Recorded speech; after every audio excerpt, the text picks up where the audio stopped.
Paz do Senhor, meus amados, que bênção! A gente está começando aqui mais um capítulo, mais um livro, na verdade, né, da comunidade Bíblia Sem Mistérios. É muita alegria, muita felicidade. A gente está chegando aqui, vencendo mais essa etapa. Superamos, conseguimos vencer o livro de Gênesis, agora estamos entrando no livro de Êxodo.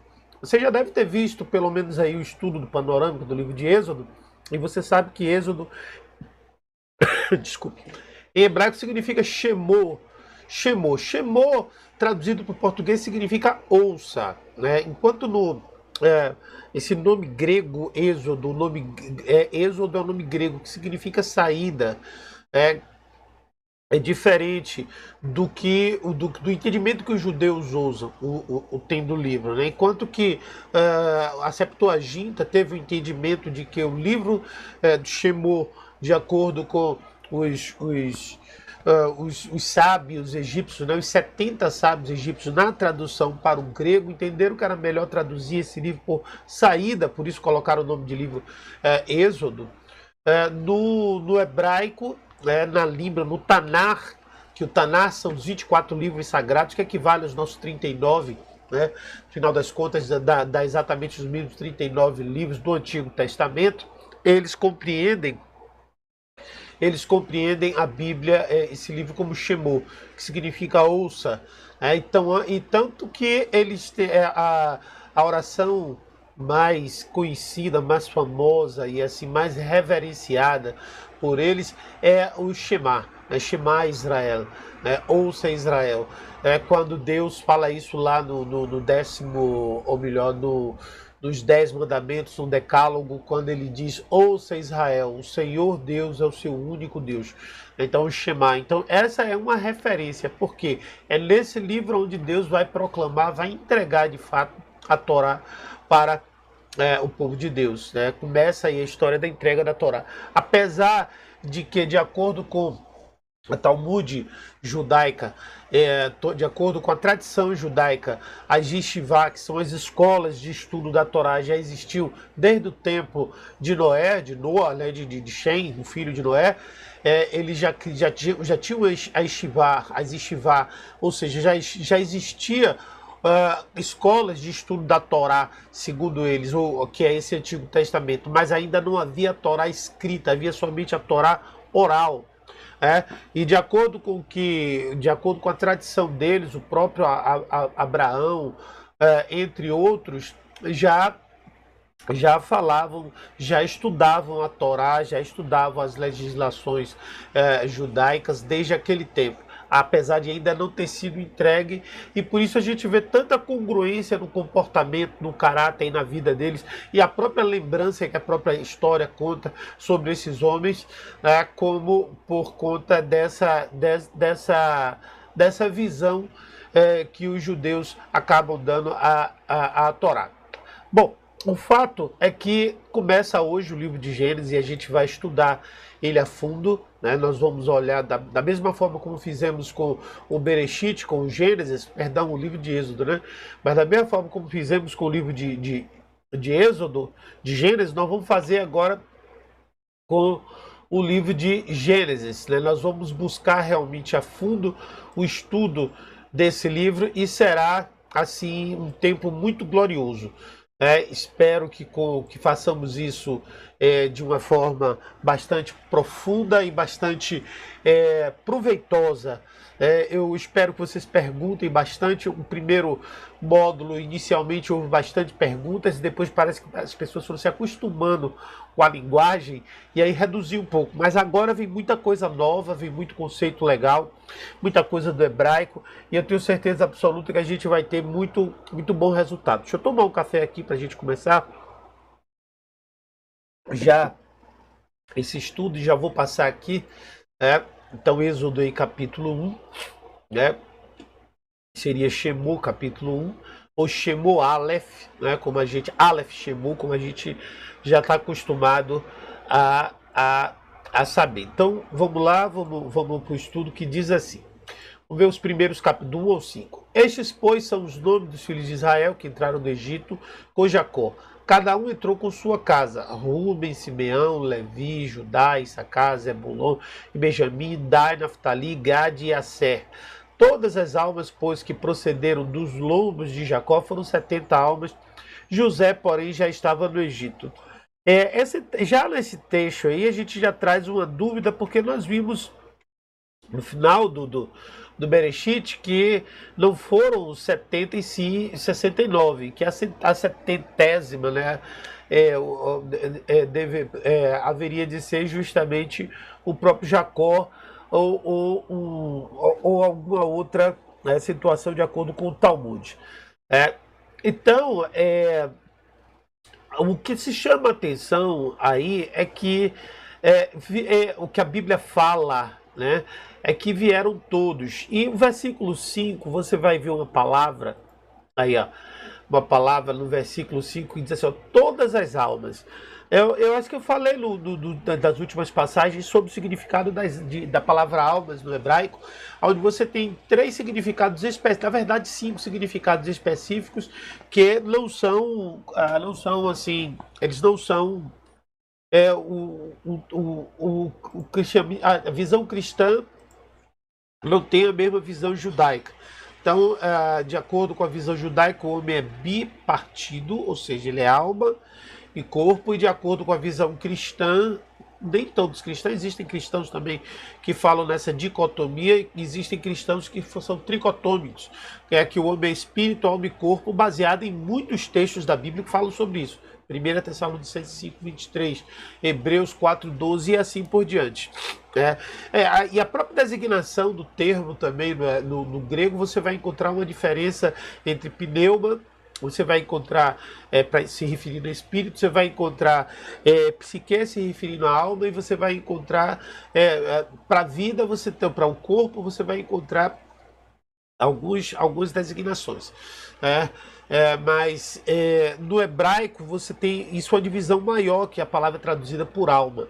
Então, a palavra que é traduzida por alma no hebraico são 3 basicamente, ou 5 basicamente, perdão, que é Yeridá, que é o nível mais alto, Hayá, que é o nível também muito alto, mas intermediário. Aí você tem Nefesh, que é o nível mais baixo.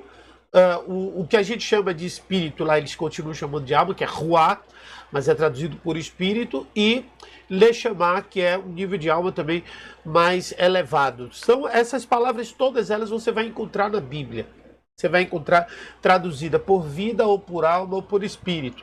Nesse texto aí, a palavra que traz aqui, todas as almas, é a palavra nefesh, que é o nível mais baixo de alma, ou seja, é o nível mais terreno, certo? Esse seria se referir à pessoa propriamente dita, a personificação. Por isso que você vê essa palavra aqui, almas, né? Então, todas as almas, pois, que procederam dos lombos de Jacó foram 70 almas. Então, é a palavra nefesh que você vai encontrar aí. Vamos partir para o trecho seguinte, para que a gente possa ganhar terreno no estudo desse capítulo. Aí você tem: faleceu José e todos os seus irmãos, e toda aquela geração, e os filhos de Israel frutificaram e aumentaram muito e multiplicaram-se, e foram fortalecidos grandemente, de maneira que a terra se encheu deles. E levantou-se um novo rei sobre o Egito, que não conhecera José, o qual disse ao povo: eis que o povo dos filhos de Israel é muito e mais poderoso do que nós. Tem 4 versículos aí para a gente analisar rapidamente, porque não tem muita coisa que analisar essa passagem aí, né? Mas vamos olhar o que a gente pode ganhar de vantagem. Bom, o que acontece é o seguinte: durante esse período, o tempo passou naturalmente, a idade chegou, Jacó morreu, José morreu, todos eles morreram. Mas o povo de Israel continuou lá. Então a Bíblia fala que os filhos de Israel. Os filhos de Israel se referindo não aos 12, mas se referindo à descendência, né? Então eles frutificaram-se e proliferaram-se. Então estava começando a se cumprir a palavra que Deus tinha dado para Abraão de multiplicação, de frutificação que ele já tinha feito essa promessa lá para Abraão, lá atrás. Né? Então eles proliferaram, cresceram muito. Né? Então, de acordo com o estudo judaico, diz que era comum eles terem gêmeos sextuplos, gêmeos quíntuplos. Então, o ventre das esposas dava muitos pequenos, muitos filhos. E elas não abortavam, elas eram muito saudáveis, as mulheres. Né? E aí o que acontece? Levanta um novo Faraó, um novo rei, certo? E que esse novo faraó, esse novo rei, ele não conhecia José, né? Ele não conhecia a história de José. Se discute aí se a dinastia não houve uma mudança dinástica, porque essa questão da dinastia ela é importante porque uma dinastia ela se refere a uma família, né? E normalmente uma família ela passa o conhecimento de pai para filho, mas quando se fala em levantou um novo rei, se entende também como se levantou uma nova dinastia, e aí essa dinastia, que era outra família, certo? Não conheceu José. E aí eles começaram a se preocupar. E aí o que é que disse esse rei ao povo? Né? Esse novo faraó. Eis que o povo dos filhos de Israel é grande e forte dentre nós. É maior e mais forte do que nós. Então eles já estavam preocupados com o tamanho do povo de Israel, com a multiplicação que eles exerciam. É isso que o texto quer dizer. Vamos continuar aqui a ler o texto. Diz assim, ó. Mas quanto mais os afligiam, acho que pulou aqui alguns capítulos. Pulou, sim. A menina aqui pulou alguns capítulos. Deixa eu só, rapidamente aqui, deixa eu pedir aqui ao meu assistente aqui para botar esse slide que ficou faltando. E a gente já volta a dar essa aula aqui. Mas o que a gente entende aqui é que houve uma preocupação da parte de Faraó, né, da parte do Faraó com relação a Israel, com relação ao crescimento. Então, nessa época, a proliferação já era tão grande porque, como eu estava falando, o povo judeu, eles utilizavam, eles pariam, as mulheres pariam de 6, de 5, né? E então era de grande quantidade. E essa grande quantidade, certo? Essa grande quantidade acabava fazendo com que o povo multiplicasse grandiosamente. Né? E aí, o que é que o faraó faz? O faraó diz assim, vamos usar de sabedoria, né? Então ele chamou o povo, né? Vamos ver aqui agora, já está corrigido o erro, né? Vamos lá, já está corrigido o erro. Então diz assim o texto: então, eia usemos de sabedoria para com eles, para que não se multiplique e aconteça que, vindo guerra, eles também se ajuntem com nossos inimigos e pelejem contra nós e subam da terra. Puseram sobre eles maiorais de tributos para os afligirem com suas cargas, porque edificaram a Faraó cidades, armazéns, pitons e pitons e Ramsés. Então aqui a gente já vê uma evidência dessa mudança de dinastia quando cita o nome Ramsés, que era uma cidade, era um local. Mas a questão toda da preocupação de Faraó era com o crescimento e com a força dos judeus. Por quê?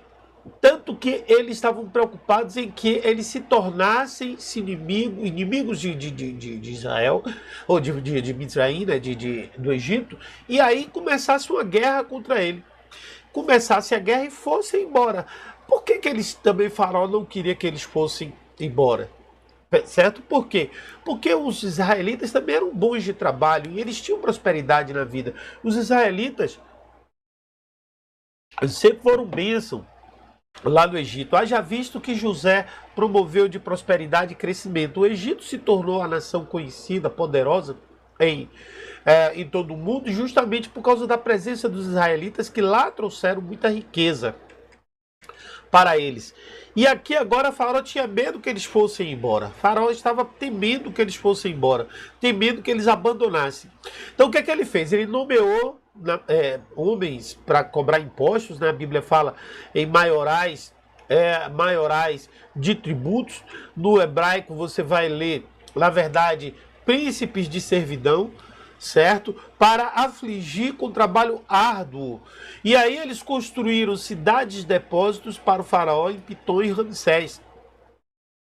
Então eram as cidades que eram mais adequadas para isso. Essas cidades eram só para depósito. E quem construiu essas cidades foram os israelitas, foram os hebreus, os filhos de Israel, né? E só que aí tinha um fenômeno, que esse fenômeno ele se vê até hoje no meio do povo de Deus. Vamos ver esse fenômeno.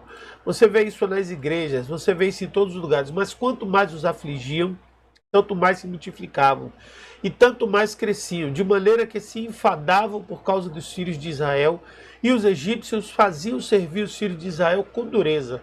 Assim que eles fizeram amargar a vida com dura servidão, com barro em tijolos e com todo o trabalho no campo, com todo o seu serviço, e os que o obrigavam com dureza. Ou seja, Faraó impunha uma dura rotina de trabalho para os israelenses, com o intuito de que eles não tivessem tempo de proliferar e nem energia. Só que quanto mais eles afligiam, mais eles cresciam. Esse efeito é o efeito também que acontece no Novo Testamento. Quanto mais perseguia a igreja do Senhor, mais ela crescia. Nos dias de hoje, você vê a maior igreja do mundo é na China, onde o evangelho é perseguido, onde há perseguição no evangelho, onde há perseguição do povo de Deus, na verdade é um grande crescimento. A perseguição, então, ela se torna um propósito de Deus, né? Então, ela se torna uma realidade de bênção. É por isso que a gente precisa sempre analisar as coisas nem sempre como elas são, como elas aparecem ser, mas como elas são de verdade. Mas só que aqui o que acontece? Havia um propósito de Deus nisso tudo que a gente vai ver mais à frente. Como houve um propósito de Deus na vida de José, havia também um propósito de Deus aí nesse tempo, como a gente vai ver lá na frente. Então vamos lá, vamos continuar a ler o texto, porque agora o faraó vai tomar uma medida drástica. Que medida drástica é essa? Olha só o que é que acontece. O versículo seguinte diz assim: e o rei do Egito falou às parteiras das hebreias, das quais o nome de uma era Sifrá e da outra Puá, e disse: quando ajudardes a dar à luz as hebreias e as virdes sobre os assentos, se for filho se referindo a homem, matai-o, mas se for filha, então viva. As parteiras, porém, temeram a Deus e não fizeram como o rei do Egito lhe dissera. Antes, conservavam os meninos com vida. Tem um princípio poderoso aqui que a gente vai explicar daqui a pouco. Mas a gente vai ver aqui o desespero de Faraó aonde chegou. Quando eles viram que as parteiras, essas parteiras, elas não obedeciam. Quando o faraó viu que não estava solucionando, não estava resolvendo afligir o povo, então eles foram para as parteiras. E eram duas parteiras, Sifrá e Puá. Não, Sifrá e Puá. Assim, de acordo com o estudo judaico, de acordo com a Talmud, essas mulheres eram Joquebede, certo? E Miriam, a irmã de Moisés. Elas eram as parteiras. Agora, mas vamos voltar aqui que é importante. O faraó, ele disse para que as parteiras matassem os meninos, certo? E se fossem meninas, que elas deixassem sobreviver. E aí, essas parteiras, elas desobedeceram o faraó. Desobedeceram o faraó. Vamos lá. Aqui tem um princípio que é um princípio discutível e é um princípio que ele é muito poderoso. E ele vai fazer com que nós nos situemos em uma situação, em uma condição de bênção ou numa condição de maldição. Nós temos autoridades designadas aqui na terra. A Bíblia diz que nós devemos obedecer, nós devemos nos submeter às autoridades. Entretanto, as pessoas acham que submissão e obediência é a mesma coisa. Submissão é diferente de obediência. A submissão, ela está relacionada ao cargo, à função. E a obediência está relacionada à palavra de Deus. Então, quando a ordem da autoridade ela vai de encontro à palavra de Deus, você não precisa obedecer. E foi exatamente isso que a gente viu aqui na vida de Ipuá e de Sifrá. Né? E elas receberam a ordem do faraó, que era a autoridade máxima naquele povo, só que elas temiam a Deus, elas temiam a Elohim. Né? Então a palavra que aparece no lugar de Deus é Elohim. Nós já estudamos isso no capítulo passado, nós vimos bastante como é escrito o nome Elohim, como é que aparece. Certo? E por isso, elas desobedeceram a faraó. Quando a palavra de Deus ela está na frente de seja lá qual for a legislação, a palavra de Deus deve estar em primeiro lugar. Certo? Jamais nenhum tipo de legislação, de lei, de ordem humana pode superar a palavra de Deus. Isso é algo que a gente precisa carregar dentro da gente. Então veja só. A Bíblia tem uma palavra que diz: esposas submetam-se aos seus maridos. A palavra de Deus também diz que nós devemos nos submeter às autoridades governamentais e tudo mais. Mas se essa autoridade ela estiver fora do direcionamento da palavra, a Bíblia nos dá total autonomia para não obedecer. Porque mais importante é obedecer a Deus do que obedecer aos homens. Isso é visto também lá no Novo Testamento. O apóstolo Pedro e o apóstolo João passaram por uma situação desse nível, né, e eles precisaram tomar essa decisão. Vamos continuar agora, que essa era o princípio que eu queria compartilhar com vocês aqui. Vamos lá, agora vamos ao versículo 7. Então o rei do Egito chamou as parteiras e disse-lhe: por que fizeste isso, deixando os meninos com vida? E as parteiras disseram a Faraó: é que as mulheres hebreias não são como as egípcias, porque são vivas e já têm dado luz antes que a parteira venha a elas. Olha aí, trecho aqui, uma desculpa bastante adequada, certo? Quando o faraó viu que os meninos estavam crescendo, o rei chamou elas e disse: por que vocês mantêm vivos os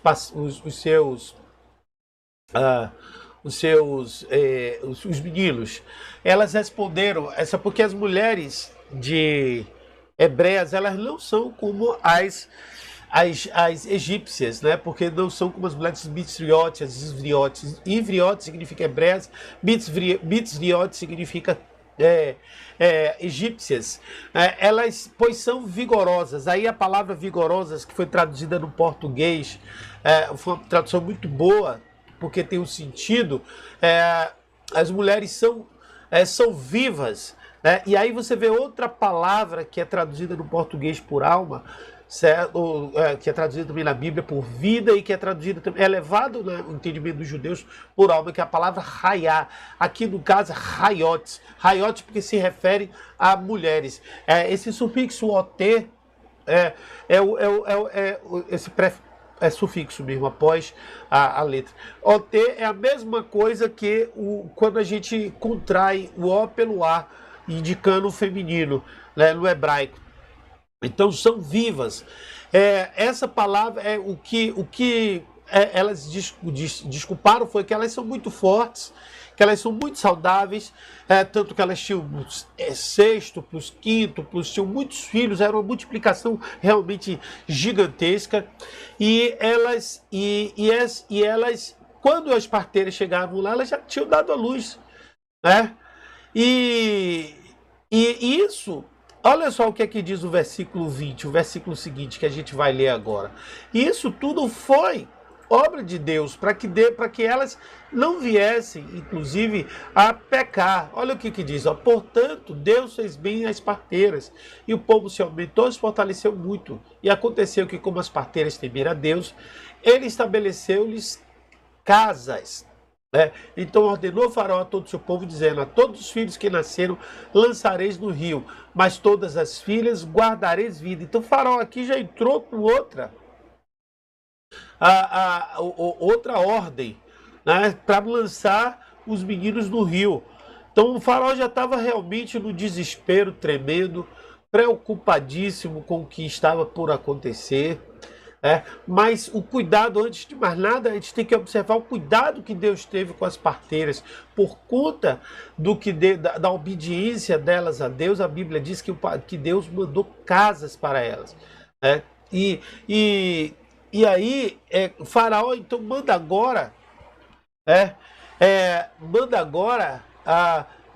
lançar todos os nascidos no rio. Todos os nascidos no rio. E ele agora estava realmente num desespero, muito grande. E Moisés acabou sendo lançado no Nilo, a gente conhece a história. Ele foi jogado no Nilo. Faraó não sabia que ele estava fazendo a coisa certa.